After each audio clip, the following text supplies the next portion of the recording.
नमस्कार दोस्तों, power star Pawan Singh और शिल्पी राज का एक गाना आया है एके ओढ़निया। एकदम बवाल और तहलका मचाना स्टार्ट कर दिया है। पावर स्टार पवन सिंह पीला कुर्ता में नजर आ रहे हैं और डिम्पल सिंह इसमें मलाई खा रही है, कैसे डांस कर रही है देखिए और बताइए गाना कैसा है। हमार गरमी में गरम गरम मन रहता, चीज डाले के फ्रिज में बदन कहता।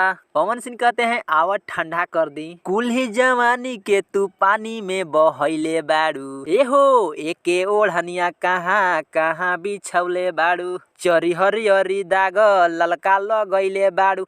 एकदम बवाल और तहलका मचा रहे हैं। संग पीला कुर्ता में चश्मा लगाए हुए है और डांस देखिए बिल्कुल अलग लुक में है। गाना एकदम बवाल और तहलका मचाना स्टार्ट कर दिया है। 6:15 में सुबह गाना आया है, बहुत छोटा चैनल से गाना आया है। व्यूज लाइक कमेंट के बरसात एकदम अंधड़ तूफान के तरह ये गाना चल रहा है। तो अगर आप नहीं देखे हो तो जा करके देखिए। गाना को गाए हैं पावर स्टार पवन सिंह और शिल्पी राज। इसमें वीडियो में नजर आ रहे हैं पावर स्टार पवन सिंह और डिम्पल सिंह। और गाना आया है एजे फिल्म के यूट्यूब चैनल पर जाइए और देखिए, तहलका मचा के रख दीजिए।